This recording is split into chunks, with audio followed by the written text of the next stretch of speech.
자, 오늘 우리 같이 함께 보신 말씀은 사도행전입니다. 사도행전 2장 1절부터 11절의 말씀.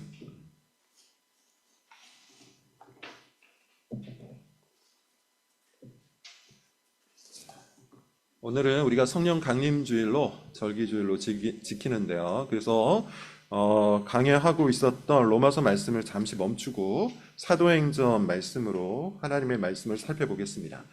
1절부터 11절 저랑 교독을 좀 하겠습니다. 오순절 날이 이미 이르매 그들이 다 같이 한 곳에 모였더니 호련히 하늘로부터 급하고 강한 바람 같은 소리가 있어 그들이 앉은 온 집에 가득하며 마치 불의 혀처럼 갈라지는 것들이 그들에게 보여 각 사람 위에 하나씩 임하여 있더니 그들이 다 성령의 충만함을 받고 성령이 말하게 하심을 따라 다른 언어들로 말하기를 시작하니라. 그때 경건한 유대인들이 천하 각국으로부터 와서 예루살렘에 머물러 있더니 이 소리가 나매 큰 무리가 모여 각각 자기의 방언으로 제자들이 말하는 것을 듣고 소동하여 다 놀라 신기하게 여겨 이르되 보라, 이 말하는 사람들이 다 갈릴리 사람이 아니냐. 우리 각 사람이 난곳 방언으로 어찌 됨이냐. 우리는 바데인가 메데인가 엘람인가 또 메소보다미아 유대와 갑바도기아 본도와 아시아 부르기아와 밤빌리아 애국가 및 구레네에 가까운 리비아 여러 지방에 사는 사람들과 로마로부터 온 나그네 곧 유대인과 유대계에 들어온 사람들과 같이 읽겠습니다. 그레데인과 아라비아인들이나 우리가 다 우리의 언어로 하나님의 큰 일을 말함을 듣는도다 하고. 아멘. 자, 이 본문 말씀을 가지고 제목은 이겁니다. 우리의 언어가 복음의 언어가 되기까지. 우리의 언어가 복음의 언어가 되기까지. 우리는 말을 참 많이 하죠. 어떤 학자의 연구에 의하면 보통 한 사람이 7천자에서 4만 7천자 정도를 이야기한다고 합니다. 그러니까 언어를 많이 쓰지 않는 사람은 한 7천자 정도 얘기하는 거고, 말이 좀 많은 사람은 4만 7천자 정도 이야기한대요. 그래서 평균을 냈더니 16,000자 정도, 16,000 단어 정도를 하루에 이야기를 한다고 합니다. 그런데 대부분의 사람들은 그렇게 많은 말을 함에도 불구하고 자신이 무슨 말을 했는지 기억을 잘 못해요. 여러분들이 한번 생각을 해보세요. 어제 여러분들이 했던 말 다 기억하십니까? 대부분의 사람들은 기억을 못하죠. 뭐 여러 가지 이유가 있겠지만 그 이유 중에 가장 중심되는 이유는 뭐냐? 내가 하는 말의 가치, 내가 하는 말의 의미, 이런 것들을 중시하지 않기 때문이에요. 많은 사람들이 언어를 그저 단순하게 생각이나 정보를 타인에게 전달하는 의사소통의 한 수단, 이 정도로만 생각을 해버립니다. 그러나 언어는 단순한 도구가 아니에요. 여러분들이 아실 만한 아주 유명한 철학자가 있는데 언어 철학자죠. 비트겐슈타인이라는 분이 계세요. 그분이 쓰신 책에 보면 이런 말이 있습니다. 내 언어의 한계는 내 세계의 한계를 의미한다. 무슨 뜻인지 여러분 아시겠죠? 내가 사용하고 있는 이 언어는 결국 내가 가지고 있는 세계, 내가 붙들고 있는 의미, 가치, 거기에 제한되어 있다는 거예요. 그 이상을 말할 수가 없다는 것이죠. 쉽게 이야기하면 언어라는 것은 그 언어를 사용하는 사람의 세계관, 가치관, 그 사람이 붙들고 있는 세계, 그 자체를 나타낸다는 겁니다. 이것은 아주 쉽게 확인이 가능한데 여러분 한번 생각을 해보십시오. 서너 살짜리 어린아이들이 알아들을 수 없는 말로 웅얼거리거나 아주 더듬더듬 이야기하는 이유, 뭐 당연히 생물학적인 이유가 있을 거예요. 그렇지만 그 내부를 들여다보면 그것이 그 아이가 가지고 있는 세계의 전부이기 때문이에요.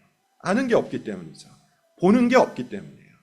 알고 보는 것, 다시 말하면 그 아이의 세계가 굉장히 제한되어 있기 때문에 언어도 제한될 수밖에 없다는 겁니다. 그러나 시간이 흐르면 어떻습니까? 어린이들은 그에 비해서 훨씬 더 많은 얘기하죠. 청소년, 청년 다 마찬가지입니다. 예컨대 어린이들은 어떤 것들을 좋아합니까? 뭐 예를 들어서 뽀로로 같은 만화를 보면서 좋아하죠. 즐거워해요. 그리고 그걸 막 얘기합니다. 반면에 어른들은 어때요? 같이 봐주기는 하지만 그다지 재미는 없죠. 오히려 어른들은 요즘 유행하는 드라마 중에 모두가 자신의 무가치함과 싸운다, 뭐 이런 드라마가 있는데 그런 드라마를 얘기하면서 기뻐해요.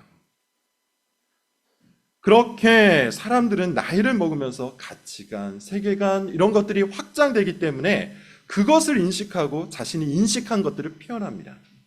언어는 자신의 세계를 보여주는 그릇이에요. 이거는 철학적이거나 심리학적인 이야기가 아닙니다. 예수님께서 하신 말씀이에요. 마태복음 12장 34절 이렇게 얘기해요. 독사의 자식들아, 너희는 악하니 어떻게 선한 말을 할 수 있느냐? 이는 마음에 가득한 것을 입으로 말하니라. 너희가 악한데 어떻게 선한 말을 할 수 있느냐? 너희 마음속에 쌓인 그것을 너희는 입으로 말하는 것이다. 마음과 언어를 일치시키는 거죠. 앞서 서론에서 다른 부분으로 말씀을 드리면 자신이 붙들고 있는 세계, 자신이 귀하게 가지고 있는 가치, 의미, 그것만을 말할 수 있다는 거예요. 우리는 많은 말들을 합니다. 근데 그 말 중에는 이런저런 말들이 많아요. 예를 들어서 우리는 탐욕의 말들을 할 때가 많아요. 조롱과 비하의 말들을 할 때가 많아요.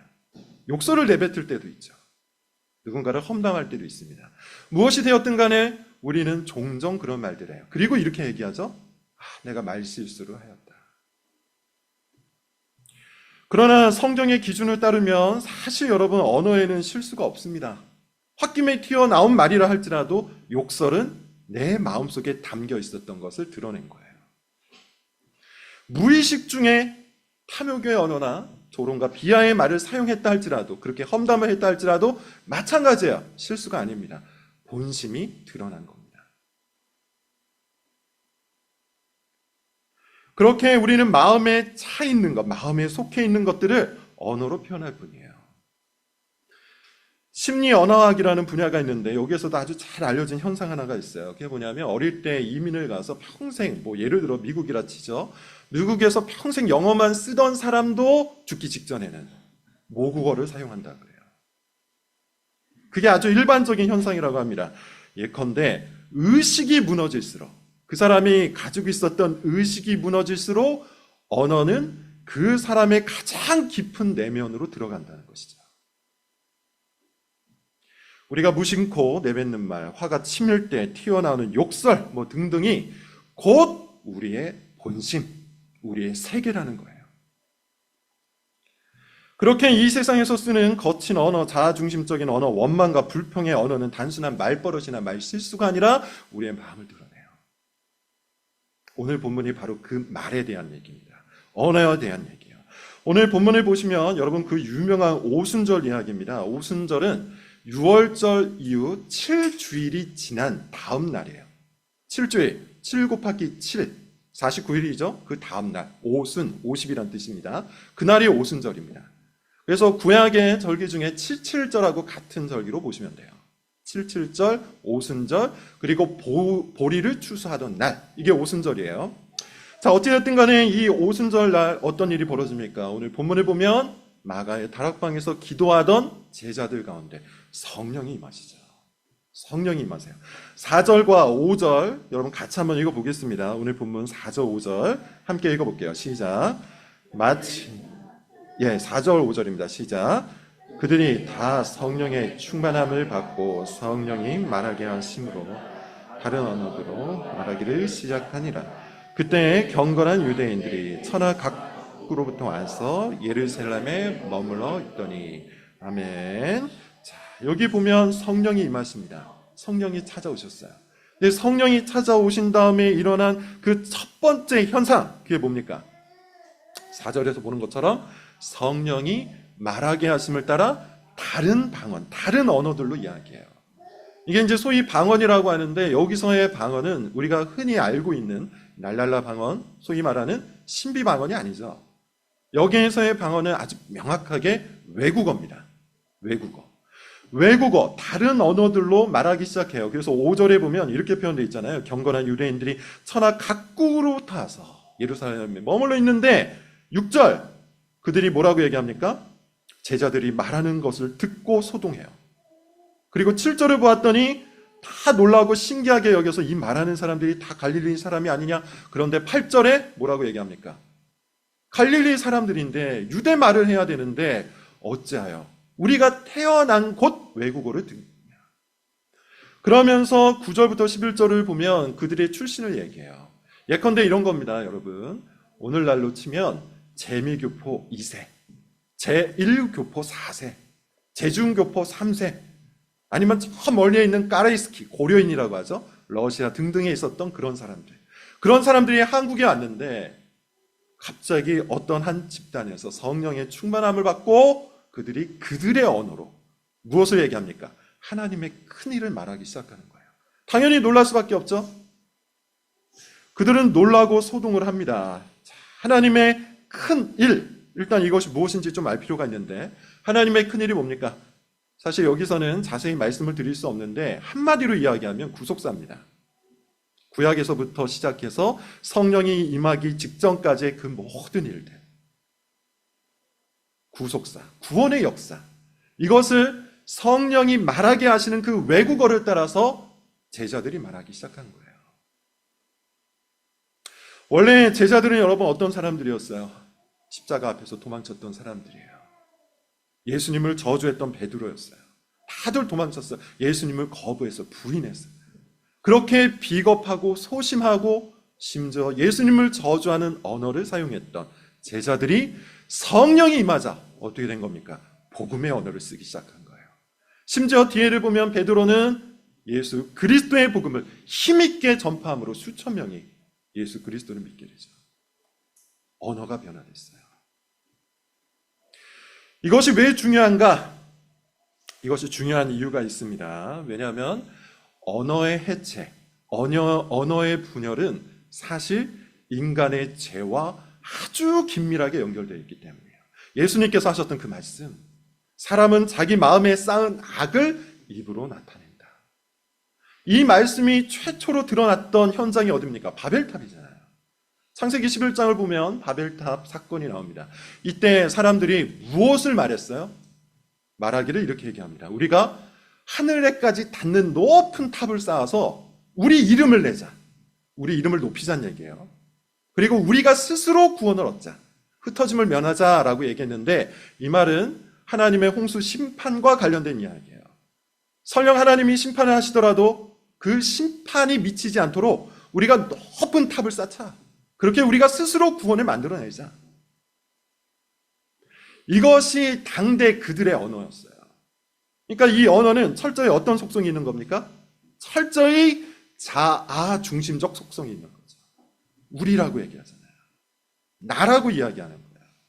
자, 이제부터 우리가 함께 힘을 합쳐서 우리의 이름을 한번 높여보자. 우리의 명예를 높여보자. 우리가 성공을 좀 해보자. 우리가 스스로 하나님을 배제하고 구원의 방식을 만들어보자. 이게 바벨탑 사건에 엮여 있었던 사람들의 언어였어요. 그들은 하나님에 대해서 말하지 않았습니다. 그들은 이웃에 대해서 말하지 않았습니다. 그들이 사용했던 언어는 사랑의 언어가 아니었어요. 철저히 어떤 언어입니까? 자기 안에 갇혀있는 언어예요. 그게 바벨탑이라는 아주 상징적인 건축물로 드러나는 것이죠. 제가 지난 시간에 사랑에 관해서 설교할 때 그런 말씀을 드렸습니다. 사랑이라는 것이, 성경이 말하는 참된 사랑이라는 것은 우리의 삶과 마음과 언어가 어디를 지향해야 한다? 우리 바깥을 향해야 된다고 했어요. 우리의 삶을 들어서 바깥을 바라보고, 우리의 삶을 들어서 바깥을 향해서 말하고, 우리의 삶을 바깥을 향해서 헌신하는 것. 그리고 이 바깥에는 누가 계시는 겁니까? 하나님과 하나님의 백성, 이웃들이 있는 것이죠. 그런데 오염된 사랑은 항상 어디에 머물러 있다고 했습니까? 나와 내 가족에게만 머물러 있어요. 그게 전부예요. 나와 우리라는 범주에 속해 있는 그들만 묶여 있는 거예요. 그래서 언어를 이야기해도 우리끼리만. 그래서 여러분 고린도전서를 보면 고린도 교회 같은 교회는 어땠습니까? 심지어 교회였음에도 불구하고 거기서 더 쪼개잖아요. 우리라는 범주를 더 쪼개서 당파를 만들죠. 자기랑 친한 사람들, 나랑 맞는 사람들, 나랑 같이 세례를 받은 사람들 등등, 그렇게 당파를 만들어서 그 안에서만 서로 언어를 통용해요. 이게 다 타락의 언어예요. 그런데 그런 타락의 언어를 사용하는 사람들과 집단 속에 누가 찾아오신 겁니까? 오늘 본문을 보았더니 하나님의 거룩한 영, 성령이 오시자 어떻게 되는 거예요? 해체되었던 언어가 하나로 통일되는 거예요. 분열되었던 그 언어가 하늘의 언어로 바뀌는 거예요. 그래서 사람들이 각기 자신이 난 곳 외국어로 하나님의 큰일, 복음을 듣게 된 것이죠. 이것이 여러분 오늘 사건의 진정한 의미입니다. 그런 의미에서 여러분 오늘 사건을 통해서 우리가 반드시 깨달아야 되는 것이 이거예요. 성령이 오신다면, 성령께서 우리 가운데 사역하신다면, 우리가 성령의 충만함을 받은 자라면 우리의 언어는 반드시 바깥을 향해야 돼요. 우리의 언어는 반드시 바깥을 향해야 돼요. 우리 안에 갇혀 있으면 안 돼요. 대상이 전환되어야 됩니다. 예컨대 여러분, 우리가 늘 말하던 것들이 있죠. 제가 서론 부분에서 얘기했던 것처럼 우리는 평균적으로 16,000 단어를 얘기해요. 그 16,000 단어 중에 하루에 우리가 말하는 그 16,000이라는 단어들 중에 과연 복음에 대해서, 하나님에 대해서, 신앙에 대해서 몇 단어나 얘기하십니까? 어느 정도나, 어느 만큼이나 여러분의 언어는 하나님의 언어를 닮아 있습니까? 종종 우리는 우리의 모든 언어를 들어 나와 내 가족과 관련된 말만 할 때가 많아요. 내 유익과 관련된 말, 내 자랑과 관련된 말, 내 직장에서 관련된 말, 내 자녀에 관한 말. 그렇게 철저하게 나와 내 가족 혹은 나라는 범주에 묶여있는 우리와 관련된 얘기, 그래서 우리 이름을 내고 우리가 스스로 구원을 얻자는 그런 방식의 언어만 활용할 때가 얼마나 많은지 모릅니다.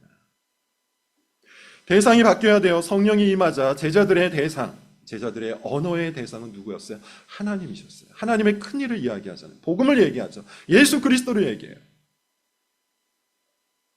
그런 의미에서 여러분, 우리의 언어 속에, 우리의 단어 속에, 우리의 말 속에 우리는 늘상 복음을 담을 수 있어야 돼요. 당연히 여러분, 목적도 변화되어야 합니다. 베드로를 기억해 보실까요? 오늘 본문에서 읽지는 않았지만 바로 이어서 소동하는 그 백성들 속에 베드로가 일어나서 내가 이 현상에 대해서 말해주겠다. 그리고는 예수 그리스도를 이야기하죠. 다시 말하면 여러분, 우리 언어의 목적은 무엇이 되어야 합니까? 복음의 초청이 되어야 돼요. 사람들을 구원의 자리로 이끌 수 있어야 돼요. 이건 여러분 늘상 항상 매일 전도하라는 그런 뜻이 아닙니다. 우리 언어의 최종적인 목적이 거기 있어야 된다는 것이죠. 앞서 말씀드린 것처럼 바벨의 언어는 혼란이에요. 바벨이라는 자체, 이 단어의 의미가 혼란, 혼잡이라는 뜻이에요. 왜 혼란하고 혼잡할까요? 각자 다 자기 얘기만 하기 때문이에요. 내 얘기, 우리 얘기. 언어가 그러하기 때문에, 나에게만 한정된 언어를 사용하기 때문에 그런 집단, 그런 교회, 그런 공동체는 혼란할 수밖에 없어요.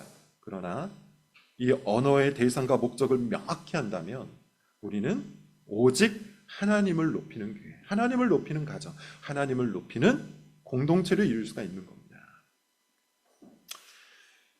결론을 맺겠습니다. 여러분, 두 가지 겉면을 드리고 오늘 설교를 최종적으로 좀 마무리를 짓겠는데, 첫 번째는 이거예요. 오늘 말씀을 통해서 우리가 반드시 마음에 품어야 되는 교훈이여 결단은 선교를 향한 헌신입니다. 선교를 향한 헌신이에요. 앞서 계속해서 말씀드렸던 것처럼 바벨의 언어는 점차 범주가, 우리의 지경이 좁아진다고 했어요. 왜냐하면 이 바벨의 언어를 쓰는 사람들의 마음은 철저히 자기 중심이기 때문에 자기랑 맞는 사람들만 찾아다녀요. 그래서 점점 좁아집니다. 처음에는 많은 사람일 수 있어요. 그런데 점차 내가 싫어하거나 나와 맞지 않는 사람들을 속아내요. 그러다 보면 가족으로 제한되고, 심지어 가족 안에서도 나랑 맞지 않는 사람들은 또 저 멀리 있습니다.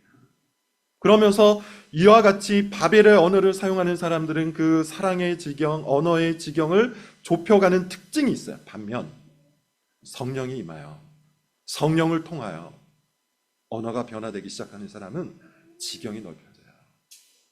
그래서 나는 나의 언어를 가지고 단순히 나와 가족과 우리라는 범주에 속해 있는 사람들과 이야기하는 것이 아니라 우리 예수님처럼, 제자들처럼 이 복음의 언어를 들고 여러 사람들을 향해서 나아간다는 것이죠. 그게 바로 선교입니다. 선교라는 것이 여러분 그렇게 대단하거나 어려운 것이 아니에요. 제자들을 여러분 한번 생각해 보실까요? 제자들은 길 위에서 어떤 것을 가지고 논쟁을 하냐면 누가 서로 크냐를 갖고 논쟁을 했어요. 내가 크다, 네가 크다. 예수님 옆자리에 내가 앉아야 된다. 아니다, 내가 앉아야 된다. 심지어 여기 누가 참전합니까? 요한과 야고보의 어머니까지 참전하죠. 이 모든 언어는 어디를 지향하고 있죠? 나를 지향하고 있잖아요. 가족만을 지향하고 있잖아요. 그렇던 제자들이 성령이 임하자, 성령이 오자 그 언어가 바뀌어서 어디를 향합니까? 자기 바깥에 향하죠. 수많은 제자들이 복음을 들고 여기저기 돌아다니다가 순교를 합니다. 바로 이와 같죠. 여러분, 선교라는 것은 아주 특별한 은사를 받은 선교사들만 하는 것이 아닙니다. 성령을 받아서 언어가 바뀐 사람들이 자기가 살고 있는 삶의 지경을 넓혀가면서 하는 것이 바로 선교예요. 그래서 여러분, 우리는 선교에 헌신해야 돼요. 여러분의 언어를 들어서 여러분 주변 사람들에게 복음을 전파해야 돼요. 가족에게 전파하십시오. 직장 동료들에게 여러분의 복음의 언어를 나누십시오. 거기에만 머물러 있지 말고 예수 그리스도를 알지 못하는 사람들이 있다면 그곳이 어디든지 우리가 같이 함께하여 복음의 언어를 전파해야 돼요. 두 번째, 교회를 향한 헌신입니다. 오늘 본문에 여러분 쭉 살펴보시면 알겠지만 이와 같이 성령이 임하자 120명의 공동체가 이제 무엇이 됩니까? 교회가 되잖아요. 교회가 돼요.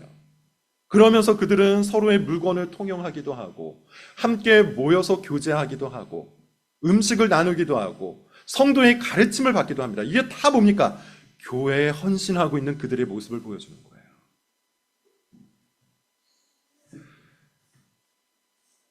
성령이 임하면 우리는 그리스도의 몸이 됩니다. 성령이 임하면 우리는 교회가 된다는 말이에요. 그리스도의 몸, 교회가 된다는 것은 우리의 머리가 되시는 예수 그리스도를 우리가 주인 삼는다는 뜻이에요. 따라서 교회에 헌신한다는 것이 곧 그리스도께 헌신하는 겁니다.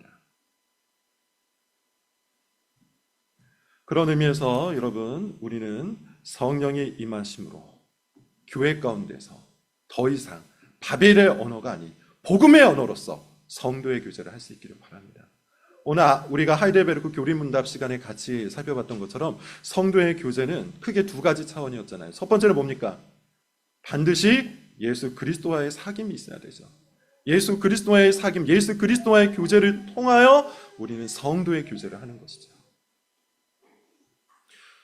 그러기 위해서 여러분, 우리는 여전히 지금 여기에서 교회 가운데서 이와 같이 성령의 언어, 복음의 언어를 사용하여 서로에게 헌신할 필요가 있어요. 말씀을 열심히 들으십시오. 이것이 바로 그리스도와 사귀는 방식 중에 하나입니다. 그리고 들은 말씀을 가지고 성도들과 함께 나누십시오. 이것이 바로 성도의 교제입니다. 말씀을 맺겠습니다. 여러분, 성령이 찾아온 사람들의 마음속에는 이제 삶의 지경이 변화돼요. 우리에게만 묶여 있었던 삶이 풀려서 하나님께서 바라보시는 온 세상을 향하게 되어 있다는 거예요. 그리고 언어가 바뀌어요. 우리 자신에게만 갇혀 있고 늘상 우리를 향하여 사용하였던 그 바벨의 언어가 바뀌어요. 그리고 성령의 언어, 복음의 언어로 바뀌고 우리의 모든 언어의 목표가 복음이 되는 거예요. 그렇게 여러분, 우리의 닫힌 입술을 열어주시고 우리의 좁은 시선을 깨뜨려 주셔서 우리의 입술이 내 성공이나 자랑이 아니라 오직 하나님의 큰일, 우리 주 예수 그리스도의 복음을 전파하는 우리 모두가 될 수 있기를 바랍니다. 그것을 위해서 기도하고 그것을 위해서 함께하고 그것을 통해서 교회를 세워나가는 우리 담장 너머 교회 식구들이 될 수 있기를 바랍니다. 기도하겠습니다.